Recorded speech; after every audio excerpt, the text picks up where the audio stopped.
영국 런던의 한 변호사 사무실, 갈색의 긴 머리, 딱 떨어지는 비즈니스 정장 스커트를 입은 한 여성 변호사가 싸늘한 눈으로 검은 머리의 한국인을 바라봅니다.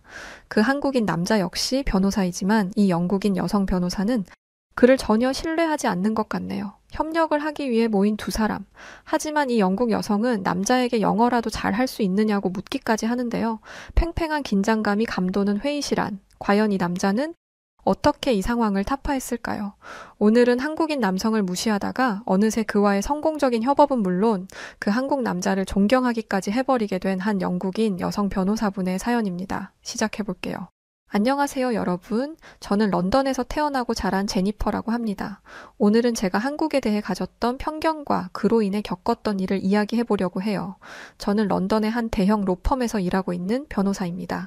주로 국제계약과 기업 법률 자문을 담당하고 있죠. 다양한 나라의 클라이언트와 협력할 기회가 많았지만 솔직히 말해서 저는 항상 영국을 기준으로 세상을 바라보는 경향이 강했습니다. 영국의 오랜 역사와 전통, 그리고 법률 시스템에 대한 자부심이 저의 사고방식에 깊이 뿌리내려 있었기 때문이었죠. 업무 특성상 제 경력 내내 저는 세계 곳곳의 클라이언트들과 함께 일할 기회가 많았습니다. 하지만 솔직히 말하자면 저는 항상 영국의 법률 시스템과 교육 수준이 다른 국가들에 비해 훨씬 우수하다고 믿고 있었어요. 이 믿음은 저도 모르게 다른 나라들, 특히 아시아 국가들에 대한 편견으로 이어지고 있었던 것 같습니다. 제가 생각하기에 아시아 국가들은 단지 빠르게 성장하는 경제 현황을 가졌을 뿐 실제로는 우리 영국과 같은 나라의 깊이 있는 역사나 전통을 따라올 수 없다고 생각했거든요.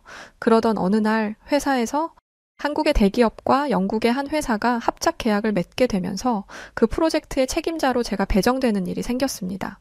이 계약의 성공 여부는 회사에 매우 중요한 문제였기에 저는 이 일을 매우 신중하게 처리하려고 마음먹었죠. 그런데 프로젝트를 시작하면서부터 저는 한국 측 변호사와 직접 협력해야 한다는 사실을 알게 되었습니다. 그의 이름은 전기훈이었고 한국에서도 꽤 유명한 변호사라고 소개받았습니다. 하지만 여전히 저는 탐탁치 않았어요. 이렇게 중요한 일에 한국인이라니요? 이해할 수 없었죠. 솔직히 말해서 저는 처음부터 그를 신뢰하지 않았습니다. 물론 한국이 최근 몇 년간 경제적으로도 그렇고 세계적으로 좀 성장했다고 얘기는 많이 들었지만 영국과 같은 수준일 리가 없다는 생각이 들었기 때문이었어요. 특히 한국의 교육 수준이 영국보다 훨씬 떨어질 것이라고 생각했습니다. 영국은 수세기에 걸쳐 형성된 교육 시스템과 법률 전통을 가지고 있었고 저는 한국이 이러한 역사적 깊이와 지적 전통을 따라올 수 없을 것이라고 확신했거든요. 따라서 전기훈이라는 변호사가 영국의 법률 시스템을 제대로 이해나 할 수 있을지에 대해 큰 의구심을 품기 시작했습니다. 물론 또 한 가지 문제도 있었습니다. 그의 영어 실력도 사실은 의심스러웠거든요. 한국이 세계적으로 영어 교육에 열심히 투자하고 있다는 소식은 들었지만 실질적으로 얼마나 유창하게 영어를 구사할 수 있을지 확신이 서지 않았습니다. 심지어 그냥 대화도 아니고 국제 계약에서 중요한 법률 용어들을 정확하게 이해하고 사용할 수 있을지 걱정이 되었죠. 영어가 모국어가 아닌 그가 복잡한 법적 논의에서 얼마나 효과적으로 대응할 수 있을지 미리부터 한심하다 생각하고 있었습니다. 특히 이전에 함께 일했던 일본인의 경우 아시아에서 그래도 그나마 꽤 발전한 나라라고 생각하고 있었던 일본임에도 불구하고 그 영어 실력이 너무 끔찍해서 프로젝트를 중단한 일도 있었거든요. 그러니 한국은 오죽하겠냐는 생각이 들었죠. 사람들이 대충 생각하기론 아직까진 한국이 일본보다 못하다는 생각이 제게도 있었거든요. 그런데 그 생각은 우리의 첫 이메일부터 조금씩 흔들리기 시작했습니다. 모자란 사람처럼 일할 거라는 제 예상과는 달리 그의 첫 이메일이 매우 차분하고 명확한 문체로 쓰여 있었거든요. 그는 계약의 세부 사항에 대해 상당히 깊이 있는 이해를 가지고 있었고 그의 글에서는 철저하게 준비된 전문가의 모습을 느낄 수 있었습니다. 또한 영어 문장도 매우 정확하고 유창하게 쓰여 있었죠. 여기서 약간 놀라기는 했었지만 하지만 저는 여전히 그가 실제로는 경험이 부족하거나 혹은 영국 법률 시스템에 대해 잘 모를 것이라는 생각을 버리지 못했습니다. 또 이러한 영어 실력 역시도 단순히 텍스트니까 가능한 일일 거라고 생각했어요. 그가 한국에서 아무리 유능한 변호사라고 해도 영국인들의 실질적인 실무 능력과 비교할 때 얼마나 뛰어날 수 있을까 하는 의문이 계속 머릿속을 맴돌았습니다. 하지만 차츰 그와의 이메일 교환이 계속되면서 저는 그가 준비된 전문 변호사라는 것을 느끼기 시작했습니다. 그는 항상 논리적으로 문제를 제기했고 계약의 모든 세부 사항을 정확하게 파악하고 있었어요. 대응도 일반적인 영국 변호사들보다도 더 신속하면서도 명확했고 의견도 매번 분명하게 설득력이 있었습니다. 하지만 도대체 어떻게 그럴 수가 있겠느냐 싶었어요. 그래, 메일링도 가능하고 지식도 있다 이거지. 그의 영어 실력과 법률 지식은 어떨지 모르지만 실제 협상 테이블에서 그가 얼마나 실력 있을지에 대한 의문은 여전히 남아 있었습니다. 비록 그와 일하면서 점차 그의 능력을 조금씩 인정할 수밖에 없었기는 했지만 여전히 실제로 만나기 전까지는 마음을 놓을 수 없다고 생각했습니다. 솔직히 말해서 한국 변호사에게 배울 것이 많다고 생각할 수야 없었으니까요. 그러던 중 드디어 그와 직접 만날 날이 다가왔습니다. 저는 그를 시험해보기 위해 여러 가지 까다로운 질문들을 준비했어요. 특히 영국의 법률 시스템과 한국의 법률 시스템 간의 차이점에 대해 물어볼 생각이었죠. 또한 그의 영어 실력이 실제로 얼마나 좋은지 직접 만나서 확인하고 싶다는 생각도 있었습니다. 단순히 이메일로는 능숙해 보였을지 몰라도 직접 대면하는 자리에서는 진정한 능력을 감출 수는 없을 테니까요. 이제야 진실의 순간이 오겠구나 싶었어요. 솔직히 저는 그가 당황하거나 영어에 어려움을 겪는 모습을 보게 될 것이라고 예상했으니까요. 예전에 그 일본인 변호사처럼 말이죠. 그런 생각을 가지고 그를 만나러 간 날이었습니다. 많은 생각을 하고 나간 자리였지만 그와 마주했을 때 저는 그의 첫 인상에 놀라고 말았습니다. 그는 단정한 옷차림에 자신감 넘치는 태도로 저를 맞이하고 있었어요. 그의 모습은 예상보다 훨씬 더 프로페셔널해 보였고 솔직히 저는 내심 당황한 티를 감출 수 없었습니다. 괜찮아. 물론 내 예상과는 다른 첫인상이긴 하지만 그래도 저 사람을 내가 압도하는 것은 당연한 거라고 생각하며 저는 경계를 늦추지 않았습니다. 이윽고 시작된 논의. 준비한 질문을 던지기 시작하면서 저는 그의 반응을 주의 깊게 살폈습니다. 하지만 이번에도 제 예상과 달리 대화는 믿을 수 없게 매끄럽게 흘러갔어요. 특히 영국 법률과 한국 법률 간의 차이점에 대해 이야기할 때엔 제가 본 그 누구보다 훨씬 더 능숙하게 대응하는 모습에 놀라기까지 했죠. 그는 영국 법률 시스템에 대해서도 깊이 이해하고 있었고 그의 설명은 논리적이고 명확했습니다. 영어로 된 법적 용어들을 사용하는 데 있어서도 전혀 문제가 없었으며 오히려 그 유창한 영어 실력에 저는 또 한 번 놀랄 수밖에 없었어요. 그때 제 마음속에 남아있던 의구심이 폭발하고야 말았습니다. 기훈 씨, 제가 말을 꺼냈습니다. 한국과 영국의 법률 시스템이 매우 다르다는 점은 잘 알고 계시죠? 특히 영국의 계약법은 수백 년에 걸쳐 형성된 전통과 규범을 따르고 있습니다. 그런데 한국은 그런 깊이 있는 전통을 갖고 있지 않은 나라잖아요. 실질적인 사례가 영국에 훨씬 많은데 이런 차이를 어떻게 극복하려고 하시나요? 저는 이 질문이 그를 당황하게 만들 것이라고 생각했습니다. 그런데 의외로 그는 조금도 흔들리지 않고 저를 바라보며 대답했어요. 제니퍼, 물론 두 나라의 법률 시스템은 다릅니다. 하지만 그렇다고 한들 어느 나라 법이 더 우위에 있다고 평가할 수 있을까요? 한국 법률은 영국의 법률 시스템과 마찬가지로 국제적으로 인정받고 있으며 심지어는 끊임없이 변화하는 국제 환경에 맞춰 발전해왔습니다. 한국은 독자적인 법적 전통을 가지고 있을 뿐만 아니라 다른 나라의 장점을 수용하고 이를 발전시키는 데에도 매우 능숙합니다. 예상치 못한 강력한 반박에 저는 순간적으로 말문이 막혔습니다. 하지만 왠지 자존심이 상했기 때문에 저는 쉽게 물러설 수 없었죠. 그렇다 하더라도 저는 말을 이어갔습니다. 한국이 국제적으로 인정받는 법률 시스템을 가지고 있다 한들 그 깊이와 복잡성에서 영국을 따라올 수는 없을 거예요. 특히나 이번 계약은 영국 측의 규범에 따라 진행되어야 하는데 한국 법률 시스템만으로는 충분하지 않을 거라고 생각합니다. 그때였어요. 그가 가만히 제 눈을 들여다보더군요. 그리곤 가만히 고개를 끄덕이더니 말했습니다. 제니퍼, 이번 계약이 영국 법률에 더 비중을 두어 진행되리란 것은 당연한 일입니다. 그런데 솔직해져 보시죠. 솔직해져 보다니 저는 눈이 동그래져선 그를 바라보았습니다. 제가 한국인이어서 지금 이렇게 계속 같은 질문을 하시는 것 아닌가요? 그의 말에 저는 순간 하는 소리를 내며 뒤로 물러앉았습니다. 그렇지 않습니다. 저는 사실을 얘기하는 것뿐이에요. 당황한 저의 말에 그가 웃으며 말했어요. 그게 아니라면 지금의 마인드는 바꾸시는 게 좋겠습니다. 영국의 법률 시스템이 우수하다는 것은 사실이지만 그것이 곧 다른 나라의 법률 시스템을 무시할 이유가 될 수는 없으니까요. 오히려 이번 계약에서 중요한 것은 양측의 법률 시스템을 조화롭게 연결하고 가장 효율적인 방법으로 문제를 해결하는 것입니다. 제 국적이나 출신이 이 계약의 성공 여부를 좌우할 이유는 없다고 생각해요. 한국이라는 나라를 작게 생각하실 수도 있겠지만 저는 한국에서 수많은 국제 계약을 성공적으로 이끌어왔고 그 과정에서 영국을 비롯한 여러 나라의 법률 시스템을 깊이 이해하게 되었습니다. 제가 이 자리에 있는 이유도 바로 그 경험과 지식을 바탕으로 양측 모두에게 이익이 되는 해결책을 찾기 위함임을 잊지 않으셨으면 좋겠습니다. 완벽한 그의 말에 저는 마음 끝까지 부끄러움을 느끼며 고개를 숙였어요. 그러자 그가 웃으며 손을 내밀어 악수를 청해왔습니다. 자, 우리가 할 일은 함께 협력하는 것뿐입니다. 지금부터라도 우리 서로를 신임하기로 하죠. 저는 말없이 고개를 끄덕이며 그의 손을 잡았습니다. 이렇게 논의하는 협상 테이블에서조차 완벽한 실력을 보여주었으니 저는 더 이상 그의 능력을 의심할 수가 없게 되었습니다. 전기훈 변호사는 단지 한국에서의 경험만이 아니라 국제계약에 대한 폭넓은 지식과 이해를 가지고 있었거든요. 그는 단순히 영국 법률 시스템을 이해하는 것을 넘어서 그것을 한국의 법률과 어떻게 연결시켜야 할지에 대해서도 명확한 전략을 가지고 있었습니다. 이때였던 것 같아요. 그제서야 저는 내가 한국 변호사에 대해 너무 얕잡아 보고 있었구나라는 생각을 하게 되었습니다. 이윽고 본격적으로 프로젝트가 시작되었습니다. 우리가 함께 맡은 프로젝트는 한국의 대기업과 영국의 중견 회사 간의 합작 계약이었어요. 이 계약은 양측 모두에게 매우 중요한 것이었기 때문에 양측의 이익을 최대한 보장하면서도 공정하고 투명한 계약이 이루어져야 했습니다. 하지만 프로젝트가 진행될수록 예상치 못한 어려움들이 발생하기 시작했는데요. 문제는 계약 조건에 대한 이견이 계속해서 발생한다는 것이었습니다. 특히 한국 측 대기업과 영국 측 회사 간의 문화적 차이가 생각보다 크게 작용하고 있었습니다. 한국 측은 계약 조건에 대한 유연성을 원했지만 영국 측은 매우 엄격한 조건을 고수하고자 했어요. 이런 상황에서 양측의 의견을 조율하는 것이 결코 쉬운 일이 아니었습니다.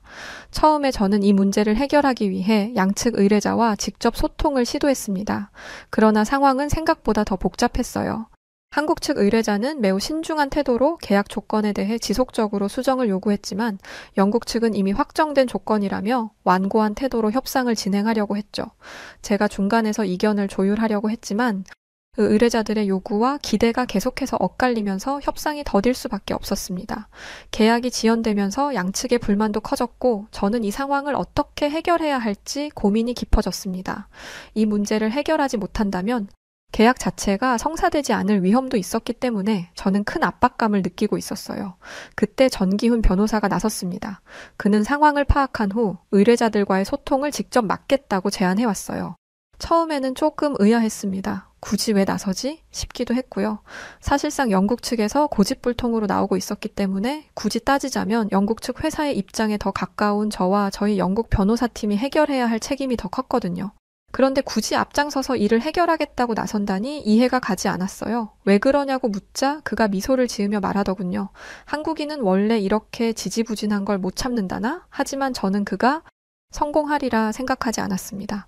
한국 변호사가 영국 측 의뢰자와 어떻게 효과적으로 소통할 수 있을지 의심스러웠기 때문이었죠. 게다가 한편으로는 그가 이참에 한국 측 의뢰자의 요구를 너무 편들려고 하는 것은 아닐까 하는 걱정도 들었습니다. 하지만 더 이상 방법이 없었기 때문에 저는 그에게 기회를 주기로 했죠. 그런데 신기한 일이 벌어졌습니다. 그가 의뢰자들과의 소통을 맡기 시작하자 상황이 놀랍게도 빠르게 나아지기 시작했던 것이었어요. 그는 한국 측 의뢰자의 요구를 명확하게 정리하고 그들의 의도를 정확히 파악한 후 이를 영국 측에 명확하게 전달했습니다. 영국 회사가 아무리 일방적으로 완고한 태도를 유지하려고 해도 소용이 없었죠. 그는 강력하고 명쾌하게 법조항을 들어 영국 회사가 무조건적으로 협의를 거절할 수 없게 만들었습니다. 속된 말로 꼼짝 못하게 만든 거죠. 잠깐, 그럼 이게 제가 염려했던 대로 그가 한국 편만 들던 게 아니었냐고요? 사실 그렇지도 않았습니다. 그랬다면 영국 회사가 제게 난리를 쳤을 거예요. 그는 한국 측의 입장을 명확히 밝혔던 것과 마찬가지로 영국 측의 우려와 요구사항을 한국 측에 이해시키는데도 매우 능숙했습니다. 그의 중재 덕분에 양측의 의도가 명확해지기 시작했고 불필요한 분쟁이 전부 사라지기 시작했어요. 심지어는 이전에 발생했던 오해와 이견까지 점차 해결되기 시작했습니다. 특히 인상 깊었던 것은 전기훈 변호사가 계약의 세부 사항을 조율하는 방식이었습니다. 그는 각 조건이 양측 모두에게 어떤 의미를 가지는지 정확하게 분석하고 가능한 타협점을 제시했습니다. 그의 철저한 분석과 중재는 양측 모두에게 신뢰를 주었고 그 결과 계약은 점점 원활하게 진행되었어요. 이전에 제가 소통을 시도했을 때와는 달리 전기훈이 주도하는 협상은 훨씬 효율적이었고 양측 모두가 만족할 만한 결과를 도출할 수 있었습니다.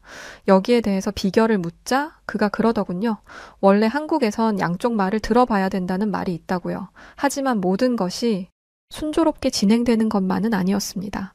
계약이 거의 마무리 단계에 이르렀을 때 갑작스럽게 영국 측 회사에서 일방적으로 계약 조건을 변경하겠다는 선언을 해온 것이었어요. 그들은 예상치 못한 내부 사정으로 인해 당초 합의했던 조건 중 일부를 철회하고 새롭게 추가된 조건들을 한국 측에 요구했습니다. 이 요구는 한국 측에게 매우 불리한 내용이었고 저는 이를 어떻게 해결해야 할지 다시 한번 난감해져 버리고야 말았죠. 하지만 그에게 이 상황을 알렸을 때 그는 침착하게 대응했습니다. 그는 즉시 영국 측과의 연락을 시도했고 상황을 파악하기 위해 영국 측 회사를 직접 방문하겠다고 했습니다. 저는 그가 영국 측 의뢰자를 설득할 수 있을지 의심스러웠지만 그의 능력을 믿고 함께 방문하기로 결심했어요. 그렇게 미팅이 잡혀 있던 날 우리는 법률 회의가 열릴 예정인 빅토리아 호텔에서 모이기로 했습니다. 그런데 함께 저희 회사 앞에서 만나 택시를 타고 가기로 했던 저와 전기훈 변호사는 바로 앞 길가에 크게 난 사고로 인해 교통이 마비되며 어쩔 수 없이 지하철을 타고 이동해야만 하는 상황에 처하고 말았어요. 어쩔 수 없이 우리는 함께 지저분하고 사람 많은 지하철에 탑승했습니다. 영국 지하철은 시끄럽고 어지러웠어요. 저는 한숨을 내쉬며 주변을 돌아보았죠. 어디 자리 하나라도 있을까 싶어서 말이에요. 그때 제 눈앞에 한 커플이 자리에서 일어나 내리려고 준비하는 모습이 보였습니다. 저는 그와 함께 재빨리 자리에 가서 앉았어요. 더운 날씨에 서 있으려니 힘들었는데 자리가 나니 그나마 좀 나았습니다.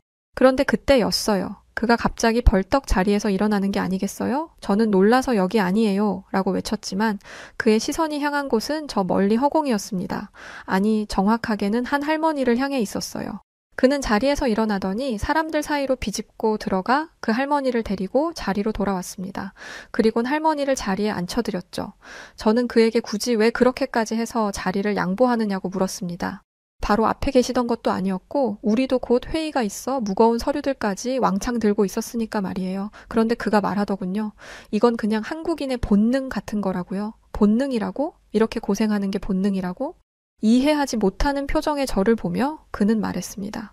한국에선 어른 공경이 기본적인 문화이기 때문에 어른이 보이면 당연히 자리를 양보해야 하는 거라고 말이지요.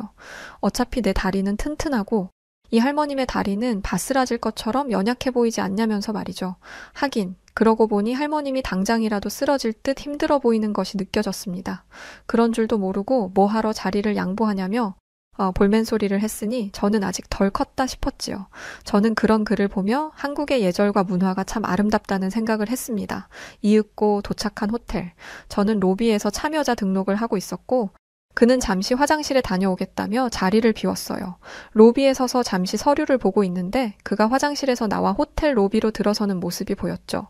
그런데 그 순간 로비에서 일하는 호텔 직원이 그에게 다가가더니 짜증 섞인 목소리로 여긴 직원 출입 금지 구역입니다. 나가주세요 라고 말하는 것을 들었습니다. 저는 재빨리 그에게 다가가기 위해 일어섰습니다. 그에게 도움이 필요할 거라고 생각했거든요. 그런데 그 순간 그가 고개를 들고 직원에게 정중히 저는 이 호텔에서 열리는 국제법률회의에 참석하러 왔습니다. 여기가 맞는지 확인 부탁드립니다. 라고 말했습니다.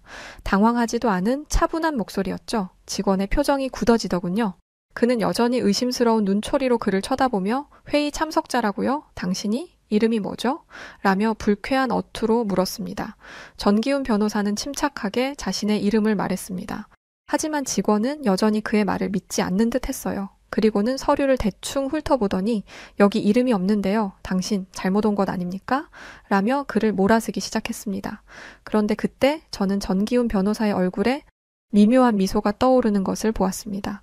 그는 깊은 숨을 한 번 들이쉰 후 단호한 목소리로 직원에게 말하기 시작했습니다. 당신이 보고 있는 그 페이퍼에 제 이름이 똑똑히 적혀 있네요. 전기훈. 저는 국제 변호사이고 지금 기업 간 국제법률 회의를 위해 이곳에 왔습니다. 하지만 당신이 지금 제 미팅 시간을 늦어지게 만들고 있어요. 자, 이렇게 생각해 봅시다. 만약 오늘 당신이 운이 좋다면 당신은 아무 일도 없이 이곳을 빠져나갈 수 있을 거예요. 하지만 만약 그 반대라면 당신은 오늘 삶에서 가장 유명해지는 경험을 하게 될 겁니다. 국제 변호사를 향한 인종차별로 재판장에 서는 것은 물론 이 아름다운 호텔을 법적 싸움에 휘말려들게 한 역사상 가장 멍청한 호텔리어가 될 테니까 말이죠. 전기훈 변호사의 말에는 한치의 흔들림조차 없었습니다. 수려한 그의 말솜씨에 직원의 얼굴이 하얗게 질려버리더군요. 그는 당황한 듯 서둘러 말을 더듬으며 죄송합니다. 전기훈 변호사님, 제가 잘못 판단했습니다. 바로 안내해드리겠습니다. 라고 말하며 몸을 낮추었습니다. 정말 통쾌한 순간이었어요. 그가 떠난 후 저는 전기훈에게 정말 멋진 대처였어요. 저라면 흥분하며 질색팔색 난리를 피웠을 텐데 이렇게 차분하게 해결하시다니 놀라울 따름이에요. 라고 말했습니다. 그러자 그가 미소를 지으며 대답하기를 때로는 차분하게 그러나 분명하게 말하는 것이 가장 큰 힘을 발휘할 때가 있습니다. 흥분하거나 그들에게 폭력을 행할 필요가 없어요. 저는 그저 한국인이 얼마나 강하고 능력 있는지를 보여주기만 하면 돼요. 그것이 그들에게 진정한 교훈이 되겠죠. 이 얼마나 멋진 말이던지. 그 순간 저는 그가 단순히 뛰어난 변호사일 뿐만 아니라 강한 내면을 가진 사람이라는 것을 다시 한번 느꼈습니다. 그의 지혜와 단호함은 그 어떤 편견도 부수고 나아갈 힘이 있었습니다. 그리고 우리는 함께 이 사건을 성공적으로 해결할 수 있다는 확신을 가지게 되었어요. 이후 미팅이 시작되었습니다. 그는 영국 측이 제시한 새로운 조건을 분석하고 그들이 왜 이런 결정을 내렸는지 물었습니다. 그리고 단순히 영국 측의 요구를 거부하는 대신 그들이 직면한 문제를 함께 해결할 수 있는 방안을 제시해 주었어요. 그는 영국 측의 입장을 이해하고 그들의 요구를 수용하는 대신 한국 측이 받아들일 수 있는 타협안을 제시했습니다. 어느 순간부터 회의장 안은 완전히 전기훈 변호사의 무대로 변하기 시작했습니다. 그의 논리적이고 설득력 있는 태도에 영국 측은 결국 그의 제안을 받아들였고 새로운 조건에 대한 협상이 원만하게 진행되었어요. 그의 접근 방식은 매우 실용적이었고 영국 측은 그가 제시한 타협안을 수용하면서도 그를 매우 신뢰하게 된 것 같았습니다. 저는 그의 이러한 능력을 보며 그가 단순히 법률적 지식이 뛰어난 것뿐만 아니라 상대방의 입장을 이해하고 조율하는 데 있어서도 매우 뛰어난 능력을 가지고 있다는 것을 다시 한번 깨닫게 되었습니다. 그의 커뮤니케이션 능력에 감탄한 저는 그에게 물었습니다. 기훈 씨, 도대체 이런 능력은 어디서 나온 건가요? 어떻게 이렇게 양측의 의견을 조율하고 모두가 만족할 수 있는 결과를 도출할 수 있죠? 저는 그가 단순히 뛰어난 변호사일 뿐만 아니라 사람들과의 소통과 협상에서 탁월한 능력을 발휘하는 것이 신기했습니다. 전기훈 변호사는 이렇게 대답했어요. 사실 이 능력은 한국의 문화에서 비롯된 것이라고 할 수 있죠. 한국에서는 상호 존중과 협력이 매우 중요한 가치로 여겨지거든요. 한국의 학교에는 수많은 역할 분담이라는 질서가 있어요. 반장, 오락부장, 미화부장, 주번, 청소당번까지 한국인들은 서로를 지탱하며 민주적인 의견 소통을 통해 삶을 꾸려오는 방식을 자연스럽게 터득하며 자랍니다. 타인의 의견을 경청하고 그들의 입장을 이해하려고 노력하죠. 이러한 문화적 배경이 저의 커뮤니케이션 능력에 큰 영향을 미쳤다고 생각해요. 그렇군요. 라고 말하며 고개를 끄덕였지만 사실 이러한 깨달음은 제게 큰 충격이었습니다. 머릿속에 그 유명한 오징어 게임의 한 장면이 스쳐 지나갔어요. 꼬질꼬질한 어린 아이들이 놀고 있는 장면이었죠. 그것이 제가 가진 한국에 대한 단편적인 이미지였는데 지금의 그는 전혀 다른 모습을 하고 있었습니다. 지금의 그는 한국이 얼마나 똑똑한 민족인지 그리고 그들이 얼마나 합리적인 비즈니스를 추구하는지를 제게 알려주고 있었거든요. 영국은 늘 전통을 고수하며 변화에 저항하는 경향이 있지만 한국은 그와 반대로 새로운 상황에 유연하게 대처하고 변화에 민첩하게 대응하는 모습을 보인다는 것을 느꼈습니다. 저는 한국이 단순히 경제 성장만을 이룬 것이 아니라 한국만이 가진 지혜와 문화적 가치를 바탕으로 글로벌 무대에서 경쟁력을 확보하고 있다는 것을 피부로 느끼고 있었어요. 결과적으로 우리의 프로젝트는 성공적으로 마무리되었습니다. 영국과 한국 양측 모두가 만족할 만한 결과를 얻었고 저는 그 과정에서 그가 보여준 탁월한 능력과 깊이 있는 통찰력에 깊이 감명받았어요. 그와의 협업은 제 경력에 있어서도 그리고 제 인생에 있어서도 중요한 전환점이 되어주었습니다. 비록 프로젝트가 종료된 후 우리는 각자의 길을 가게 되었지만 말이에요. 전기훈은 한국으로 돌아갔고 저는 영국에서의 일상으로 복귀했습니다. 하지만 그와 함께했던 시간은 저에게 마치 자서전 한 편의 주인공 같은 특별한 기억으로 남아 있었습니다. 그의 지혜, 차분함, 그리고 강인한 내면은 제가 지금까지 만나본 사람들 중에서 단연코 가장 인상 깊었거든요. 가끔씩 저는 그와 이메일을 주고받으며 서로의 안부를 묻곤 했습니다. 그는 여전히 한국에서 바쁘게 일하고 있었어요. 하지만 그가 보내오는 메시지들은 항상 밝고 긍정적이었으며 그의 열정은 변함이 없었어요. 그는 종종 자신을 K 직장인이라고 표현하곤 했는데 처음에는 그 표현이 조금 낯설게 느껴졌지만 이제는 꽤나 웃기게 생각하고 있습니다. 그가 말하는 K 직장인이라는 표현 속에는 한국인들의 강한 근면성과 열정이 담겨 있더군요. 제니퍼, 한국의 직장인들은 정말 하드워커예요.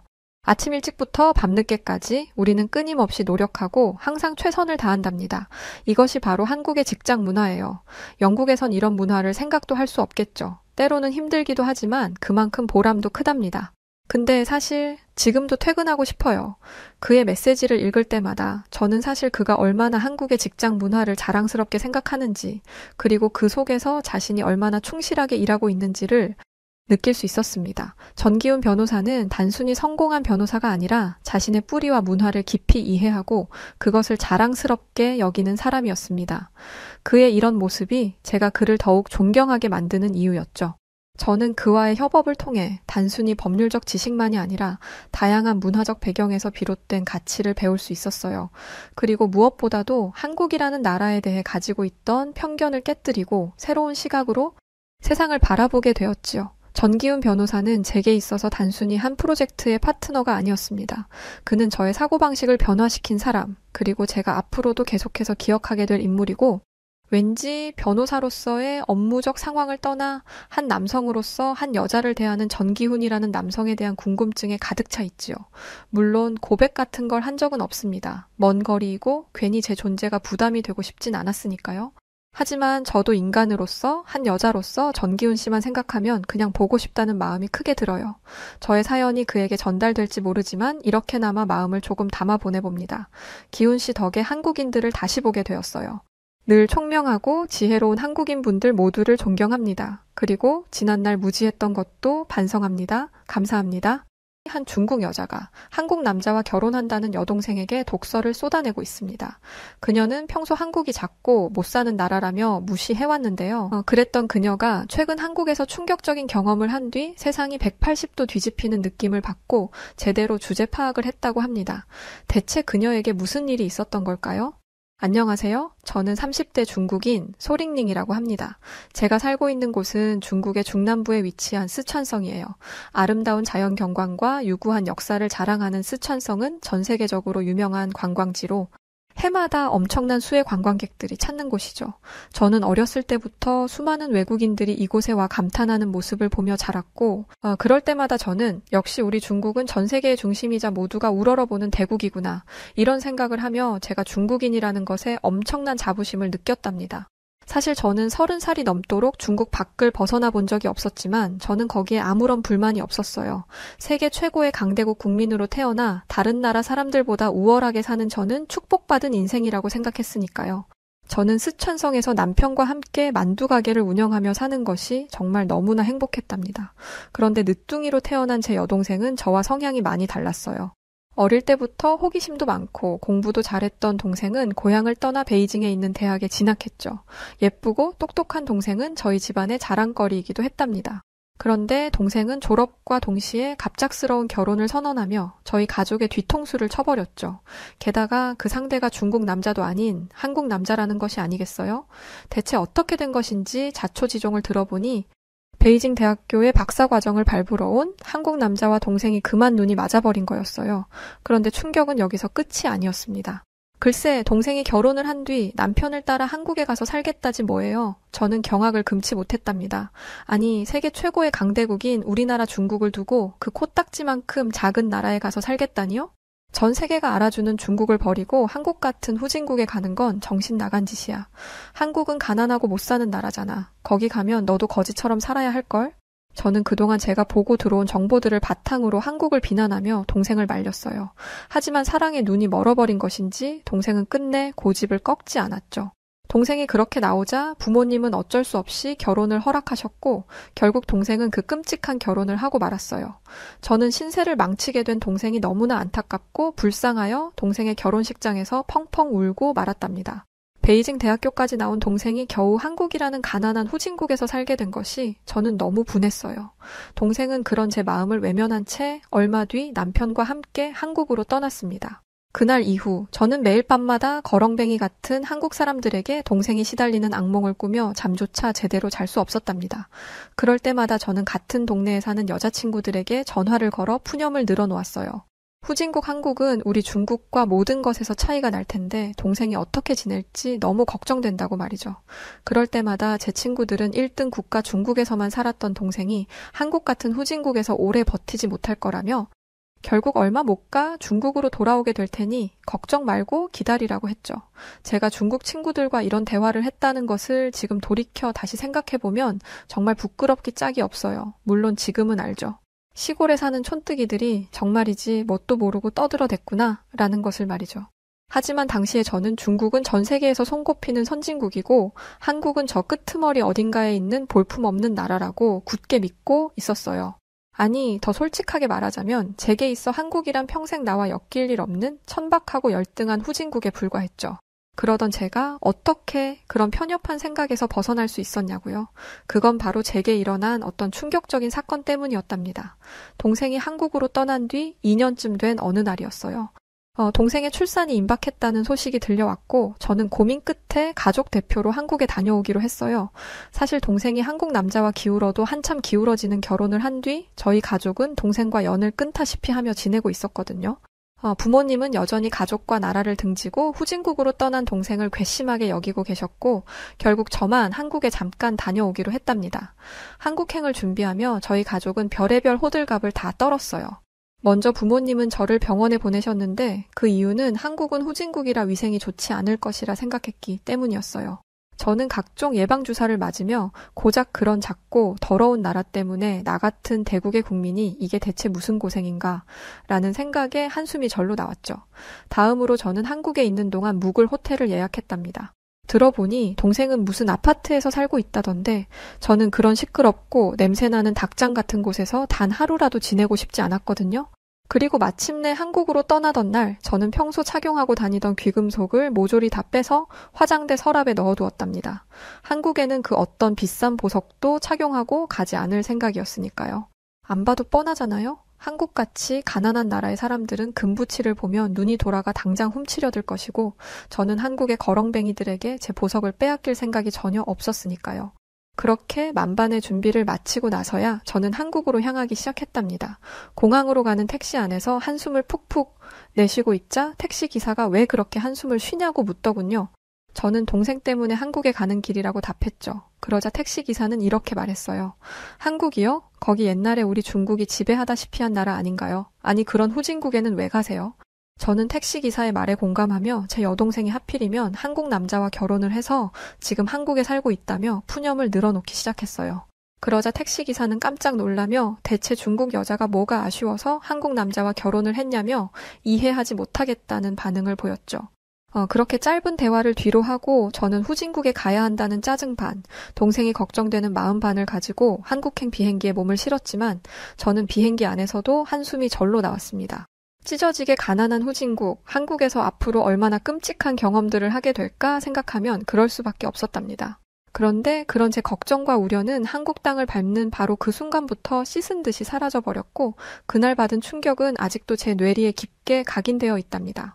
우선 비행기에서 내리자마자 마주한 럭셔리하고 세련된 인천공항은 제가 예상했던 한국 공항의 모습과 전혀 달랐어요. 저는 한국은 돈이 없는 가난한 나라니까 공항에 아스팔트도 제대로 깔려있지 않아서 흙밭에 비행기가 착륙할 거라고 생각했거든요. 그런데 웬걸, 드넓은 활주로에는 전 세계에서 날아온 비행기들이 끝도 없이 들어오고 있었어요. 그리고 자칫 혼잡할 수도 있는 그 상황을 한국 공항의 직원들이 완벽하게 통제하고 있었죠. 그 다음으로 저를 놀라게 한 것은 한국인들의 아름답고 깨끗한 외모였답니다. 그들은 제가 영상으로 접해왔던 꾀죄죄한 후진국 국민들의 모습이 아니었어요. 지나다니는 한국인들은 모두 잘 관리된 매끈한 피부와 머릿결을 가지고 있었고 한눈에 보아도 굉장히 비싸 보이는 옷들을 입고 있었죠. 한국인들의 럭셔리함과 청결함에 저는 입을 떡 벌릴 수밖에 없었어요. 사실 중국 사람들은 물이 아깝다는 이유로 매일같이 머리를 감거나 샤워를 하지는 않거든요. 그런데 한국인들에게는 그 어떤 악취나 때꾸정물의 흔적을 찾아볼 수 없었어요. 전혀 예상치 못한 이 상황에 저는 괜히 주눅이 들려 하는 제 자신을 타이르며 우선 예약해둔 호텔에 가기 위해 택시를 잡기로 했습니다. 그런데 인천공항이 너무 크고 화려했기에 시골 출신인 저로서는 쉽게 나가는 길을 찾을 수가 없었고 결국 지나가는 사람들에게 도움을 받기로 했죠. 다행히 유명 관광지인 쓰촨성에서 전 세계인들을 상대로 만두 장사를 하는 저는 영어를 조금 할 줄 알았기에 한국 사람들에게 영어로 의사소통을 시도해보기로 했어요. 그런데 순간 걱정이 되더군요.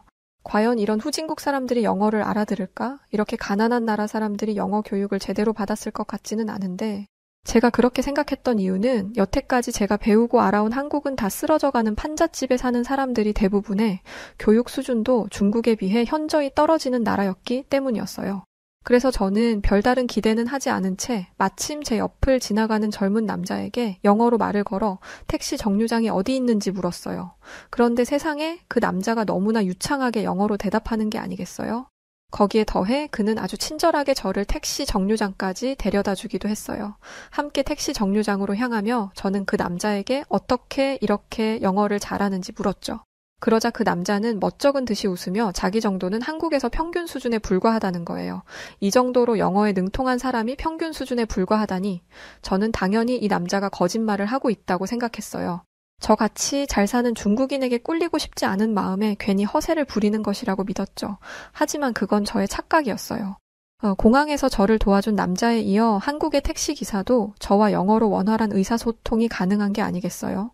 택시기사는 한국에 외국인들이 많이 오기 때문에 자신도 영어 공부를 했다며 친절한 미소를 지어 보였습니다. 분했지만 결국 저는 한국인들의 높은 교육 수준과 교양을 인정할 수밖에 없었죠. 게다가 서울에 가까워질수록 택시의 창밖으로 보이는 높은 빌딩들에 저는 감탄하지 않을 수 없었답니다. 제가 소문이나 영상으로 보고 들어온 한국은 시궁창과 다를 바 없는 거리와 다 쓰러져가는 낡은 집들로 가득했는데 대체 이 최첨단 도시는 어디인 것인지 꼭 머리가 정지되는 느낌이었죠. 무엇보다 이렇게나 커다란 도시의 중심부에 있는데도 코를 찌르는 악취가 나지 않는다는 것도 놀라운 경험이었어요. 중국은 상하수 시설도 낙후되어 있고 통제되지 않는 노숙자들도 워낙 많아서 언제나 거리에서 뭐라고 설명하기 어려운 오물 냄새가 나곤 하거든요. 저는 여태까지 중국의 악취 문제는 중국이 전 세계인들이 찾는 대국인 이상 어쩔 수 없는 일이라고 생각했는데 한국은 달랐습니다. 악취는커녕 지나다니는 사람들에게서는 기분 좋은 향수 냄새가 나고 길거리는 쓰레기 없이 아주 쾌적했죠. 저는 제가 알고 있던 한국과 너무 다른 이 모습들에 너무 혼란스러웠어요. 그렇게 당황한 상태로 호텔에 도착한 저는 또 다른 충격을 받게 되었는데 그건 바로 한국에 벼룩이 없다는 것이었어요. 이런 말 하기 창피하지만 중국에는 아무리 고급 호텔이라고 해도 벼룩이 상당히 많이 있거든요. 그래서 항상 자기 전에 긴장을 하게 되는데 세상에 한국의 침구는 너무 깨끗하고 좋은 거예요. 가려움에 피부를 긁지 않으며 잠자리에 드는 게 대체 얼마만인지 여러분은 아마 상상도 못하실 겁니다. 벼룩 걱정 없는 숙소에서 실로 오랜만에 편안하게 잠들며 저는 한국에 대한 생각이 조금씩 바뀌기 시작했어요. 그리고 다음 날 샤워를 하며 저는 또 다시 놀라운 경험을 했는데 그건 바로 한국의 숙소 시설이 너무 깨끗하다는 것이었어요. 중국의 수돗물에는 석회질이 섞여 있어서 그 물을 마실 수 없음은 물론 샤워를 하는 것도 찝찝하거든요.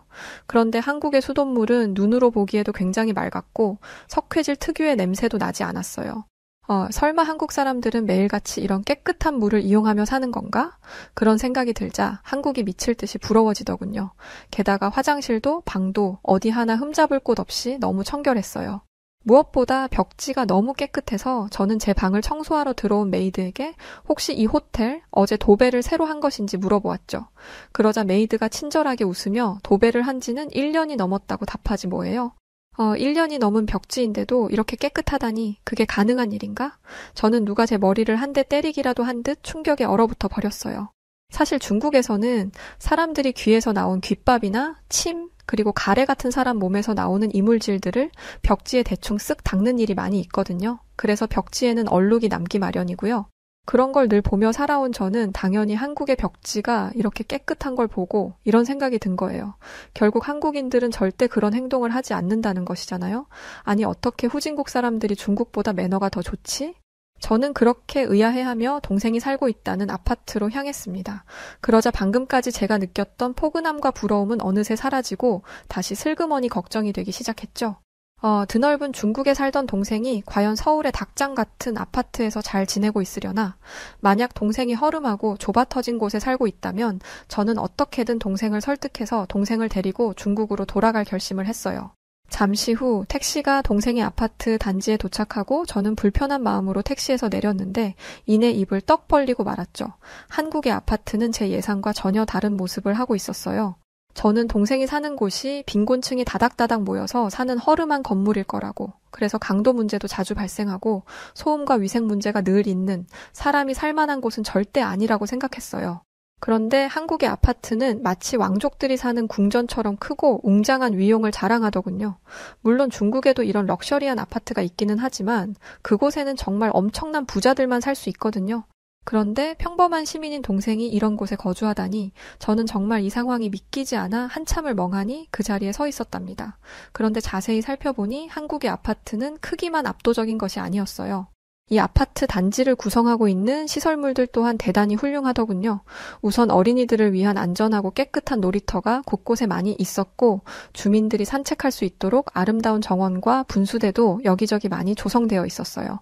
저는 여태까지 동생이 촌스럽고 허름한 달동네에서 가난에 찌들려 살고 있을 것이라 생각했는데 그런 제 생각은 완전히 잘못된 것이었던 거죠. 동생이 사는 한국이 이렇게나 좋은 곳이었다니. 한국은 분명 후진국인데 이게 대체 어떻게 된 일이지? 충격을 받은 저는 어떻게든 이 상황을 합리화시키려 했고 유치하지만 이 아파트가 외관만 대충 좋게 만든 것일 거라 우격다짐을 하며 동생의 집으로 향했습니다. 하지만 잠시 후 결국 제 자존심은 박살나고 말았죠. 동생은 아파트의 37층에 살고 있었는데 저는 그곳으로 향하는 길에 다시 한번 충격을 받았답니다. 호텔도 아니고 대기업의 건물도 아닌 그저 평범한 사람들이 사는 아파트임에도 불구하고 엘리베이터가 얼마나 빠르고 조용하게 움직이던지요. 눈 깜짝할 사이에 1층에서 37층까지 이동한 저는 한국의 기술력에 감탄하지 않을 수 없었답니다. 그리고 마침내 동생의 아파트 현관을 여는 순간 저는 그야말로 기절할 뻔했습니다. 동생의 아파트 내부 인테리어는 정말이지 완벽에 가까웠거든요. 매끈한 대리석 바닥과 번쩍이는 대리석 벽, 깔끔하게 빌트인 되어 있는 최신식 럭셔리 브랜드의 전자제품들은 물론 최고급 제품으로만 채워진 화장실까지 눈 돌아가게 화려한 동생의 집을 보며 저는 동생에게 복권에라도 당첨된 것인지 물었죠. 그러자 동생이 내놓은 답은 저를 깜짝 놀라게 했답니다. 언니, 이 정도 사는 걸로 한국에서는 부자라고 하면 나 욕먹어. 한국에서 이 정도의 인테리어를 갖추고 있는 거는 그냥 기본이야.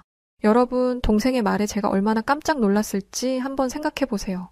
여태까지 제가 알던 대로라면 한국 사람들은 냄새나고 더럽고 당장이라도 쓰러질 것 같은 집에 살아야 하는데 사실 알고 보니 제가 알던 모든 것들이 전부 사실이 아니었다는 거잖아요. 그건 제게 마치 세상이 뒤집히는 일과도 같았어요. 제가 생각하는 중국과 한국은 감히 비교도 되지 않을 만큼 하늘과 땅만큼의 격차가 나는 나라였는데 사실은 그게 아니었다니. 어쩌면 두 나라의 수준이 비등비등한 것인가? 아니, 어쩌면 한국이 더 잘 사는 최첨단 국가일 수도 있다는 사실은 제 콧대를 무너져 내리게 했어요. 시무룩해진 저는 동생에게 솔직하게 말했죠. 한국이 내가 생각했던 것처럼 가난한 나라는 아닌 것 같아. 내가 뭘 잘못 알아도 단단히 잘못 알고 있었나 봐. 그러자 동생은 한국이 경제적으로 잘 살기만 하는 나라가 아니라며 문화도 수준급인 훌륭한 나라라고 제 염장을 지르더군요. 하지만 저는 동생의 그 말에는 쉽게 동의하기 어려웠어요. 저는 전 세계에서 손꼽히는 강대국 중국의 국민이기에 겨우 한국 같은 소국과 문화를 논할 수는 없다고 생각하며 이렇게 말했죠. 한국이 경제적으로 대단히 발전했다는 것은 인정해. 하지만 문화나 기본 매너까지 우리 중국 같은 선진국을 따라잡았을 리는 없어. 그러자 동생은 저에게 조금 더 한국에서 지내며 한국을 경험해보라고 하더군요. 저는 콧방귀를 뀌며 동생의 제안을 승낙했고 그날 이후 저의 본격적인 한국 탐방이 시작되었어요. 그리고 한국은 겪으면 겪을수록 놀랍고도 엄청난 매력으로 저를 사로잡아 버렸답니다. 먼저 제가 느낀 한국의 매력은 바로 안전함이었어요. 중국에서는 해가 지고 난 밤거리를 여자 혼자 걷는 것이 굉장히 위험한 일이에요. 그래서 중국 여자들은 밤거리를 걸을 때 잔뜩 경계를 하고는 하죠. 저 역시 후미진 골목에서 깡패들을 만나 돈을 뜯겨본 적이 있기 때문에 가급적이면 해가 지고 난 뒤에는 집 밖으로 나오지 않으려고 합니다. 그런데 한국에서 만나게 된 밤거리는 전혀 달랐습니다. 우선 밤이 되어도 길에 가로등이 많이 설치되어 있어서 환한 길로 안전하게 다닐 수 있었고 무엇보다 거리 곳곳에 CCTV가 설치되어 있어서 불량배들이 선뜻 나쁜 행동을 하기 어려운 환경이었어요. 그 때문에 한국 사람들은 밤을 지나 새벽이 되어도 아무 걱정 없이 길거리를 다닐 수 있었죠. 이렇게 완벽한 치안을 자랑하는 나라는 중국 어디를 가도 찾아볼 수 없을 거예요. 저는 괜히 시샘이 나서 동생에게 따져 물었어요. 한국은 왜 이렇게 CCTV가 많아? 여기 정부가 국민들을 감시하려고 이러는 것 아니야? 그러자 동생은 저를 불쌍한 듯 바라보며 한국은 절대 그런 나라가 아니라고 했어요. 한국은 아무리 공공기관이나 정부라고 해도 함부로 CCTV를 볼 수 없으며 CCTV 영상을 이용해 사람들의 사생활을 침해했다가는 정말 큰일이 난다고 했죠. 저는 동생의 말에 깜짝 놀라지 않을 수 없었답니다. 중국에서는 국가가 국민들의 삶에 개입하는 것이 당연한 일이거든요. 중국에서의 CCTV가 감시를 상징하는 것이라면 한국의 CCTV는 안전을 위한 장치라는 생각에 저는 머리가 혼란스러워지기 시작했답니다. 하지만 중국이 질 수 없는 것이 있었죠. 그건 바로 화려함과 다양한 먹거리였는데요. 저는 중국의 화려한 문화와 맛있는 음식들은 전 세계 어느 나라보다 대단하다고 믿었어요. 하지만 한국은 소국임에도 불구하고 절대 중국에게 뒤지지 않는 문화를 자랑하더군요. 한국은 낮도 화려하지만 밤에도 정말 환상적인 분위기를 자랑했는데요.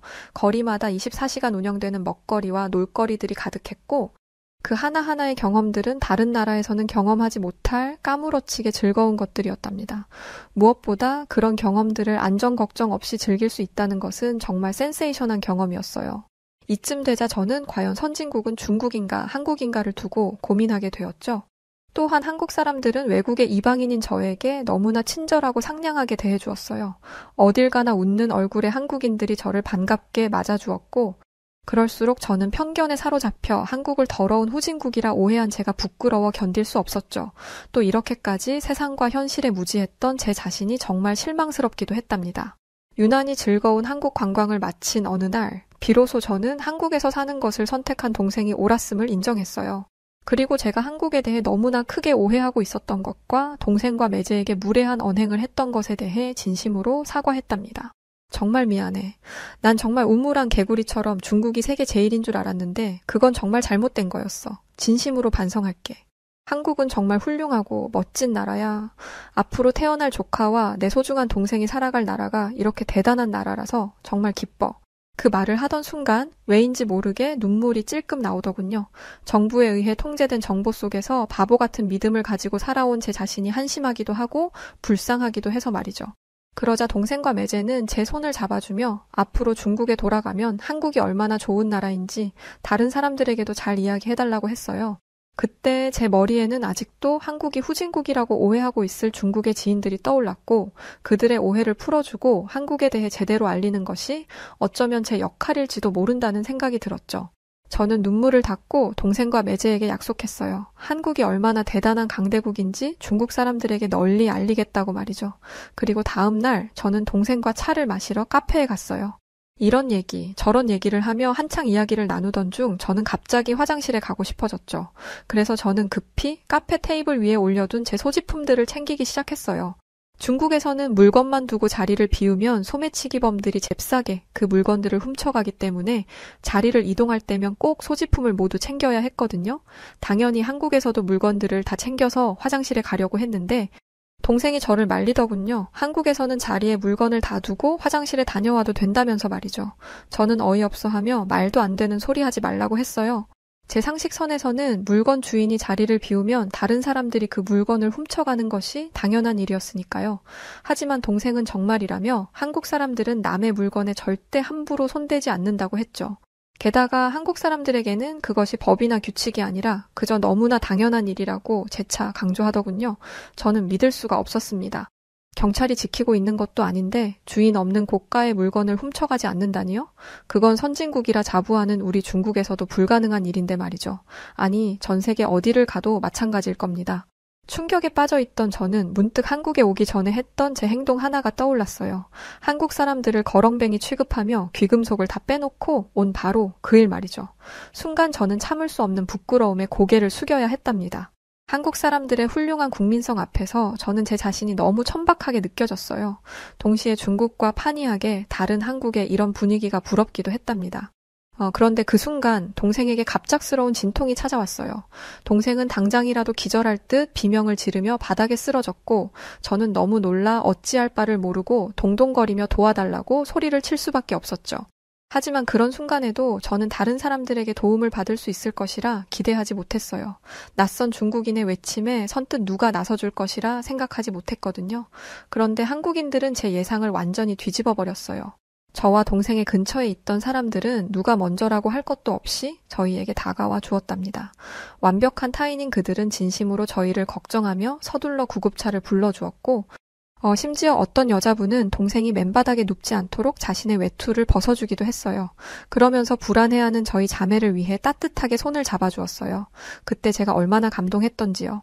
든든한 한국인들 덕분에 저희 자매는 안정을 찾았고 잠시 후 119 구조대가 도착했어요. 저는 동생과 함께 얼른 구급차에 몸을 실었죠. 그렇게 병원으로 향하는 길, 저는 내심 걱정이 되었어요. 동생과 나는 중국인인데 과연 한국의 병원에서 받아줄까? 중국인들은 같은 한족이 아니면 무시하기가 일쑤인데 이런 걱정들이 마음속에서 올라오더라고요. 하지만 그런 저의 우려와 달리 한국의 의료진은 어떤 망설임도 없이 동생을 받아주었고 그렇게 동생은 수많은 한국인들의 도움으로 무사히 출산할 수 있었답니다. 그날 저는 뼈저린 반성을 할 수밖에 없었어요. 후진국 국민들이라 무시했던 이들에게 이렇게 큰 도움을 받게 될 줄이야. 제 자신이 너무 부끄러웠죠. 그까짓 대국이 뭐라고 한국을 그렇게 하찮게 여겼을까? 그제야 저는 주제 파악을 제대로 한 것 같아요. 또 저는 저희에게 이루 말로 다 표현할 수 없는 도움을 준 한국에게 엄청난 고마움을 느꼈답니다. 더불어 한국인들의 훌륭한 국민성이 부럽기도 했고요. 얼마 후 동생 부부와 예쁜 조카를 한국에 남겨두고 저는 복잡한 감정을 느끼며 중국으로 돌아갔어요. 그리고 지금 저는 스촨성에서 제 주변 사람들에게 한국이 얼마나 멋지고 살기 좋은 나라인지 적극적으로 설파하고 다니고 있답니다. 개중에는 여전히 한국을 후진국이라 무시하는 사람들도 있고 아시아에서 한국은 꼴찌 국가라며 무식한 소리를 하는 사람들도 있지만 저는 거기에 굴하지 않고 이 중국의 시골 마을에서 한정적으로 접한 정보가 얼마나 잘못된 것이었는지 사람들에게 꿋꿋이 설명하고 있어요. 가끔 예전에 저처럼 한국에 대해 이상한 편견을 가진 사람들을 볼 때면 예전에 편협했던 제 모습이 떠올라서 부끄러워지기도 하지만 그래도 저는 요즘 너무 기쁘고 즐겁답니다. 좁은 우물을 벗어나 진짜 세상에서 살게 되었기 때문일까요? 전 이 모든 것이 한국 덕분이라고 생각해요. 여태껏 후진국이라 깔보고 무시했던 한국이 제게 진실의 눈을 뜨게 해줬다니 아이러니하고도 재미있는 일입니다. 요즘 저는 한국 생각을 자주 해요. 언제 특히 그러냐고요? 중국에서 길을 걸을 때 혹시 소매치기가 다가오지는 않을까 경계하는 제 자신을 발견할 때 그렇고요. 또 공항에 내린 순간 중국 길거리 특유의 오물 냄새를 맡았을 때도 그랬고요. 마지막으로 인터넷이 너무너무 느리게 느껴질 때 그렇습니다. 사실 저는 평생 중국의 인터넷이 느리다는 것을 못 느끼고 산 사람인데 말이죠. 한국에 다녀오니 중국의 모든 것이 다 거북이처럼 느리게 느껴져서 정말 큰일입니다. 정말이지 한국은 마성의 매력을 가진 나라인 것 같아요. 그래서 저는 올해가 가기 전 다시 한번 한국에 가겠다는 계획을 세웠답니다. 제게 소중한 가르침을 준 한국에 가서 조금 더 많은 경험을 해보고 싶어졌거든요. 물론 이번에는 저 혼자가 아닌 가족들과 함께 한국에 가려고 해요. 제가 느꼈던 기절할 만큼 놀라운 경험들을 가족들도 할 수 있다면, 그래서 오만했던 스스로를 돌아보고 반성할 수 있다면 굉장히 뜻깊은 일이 될 거라 생각하거든요. 그날을 위해 저는 지금 한국어 공부도 열심히 하고 있답니다. 여러분, 다음에 혹시 어떤 중국 사람들이 어색한 말투로 안녕하세요 하고 말을 건다면 기쁘게 받아주시겠어요? 더불어 조금 더 나은 사람이 되어 한국에 방문할 저와 저희 가족들을 많이 응원해 주시면 감사하겠습니다. 그럼 다음에 한국에서 다시 뵐 날까지 모두 건강하고 행복하셨으면 좋겠습니다. 자, 오늘 사연은 여기까지입니다. 사실 저도 중국인 친구가 한 명 있거든요. 대학 때 만났던 친구인데 한 번은 제가 물어봤던 적이 있어요. 이 친구도 한국에 처음 왔을 때 한국이 이렇게 시설이나 이런 게 잘 되어 있는지 몰랐었대요. 그래서 제가 아니 인터넷으로 보면 다 알 텐데 그걸 모른다는 게 말이 돼? 라고 물었거든요. 그랬더니 친구가 중국에서는 한국에서 보는 인터넷 환경과는 다르다더라고요. 아마 이번 사연도 이와 연관이 있는 것 같아요. 여하튼 오늘 이야기는 중국 스촨성에 사는 소링닝 씨의 에피소드를 담은 사연이었습니다. 오늘 사연 어떻게 들으셨나요? 오늘 사연이 재밌으셨다면 구독과 좋아요, 알림 설정 부탁드리고요. 그럼 지금까지 해외 다양한 사연들을 읽어드리는 여우튜브 송은지였습니다. 영상 끝까지 시청해주신 모든 분들 고맙습니다. 당신만의 여우튜브가 될래요. 당신만의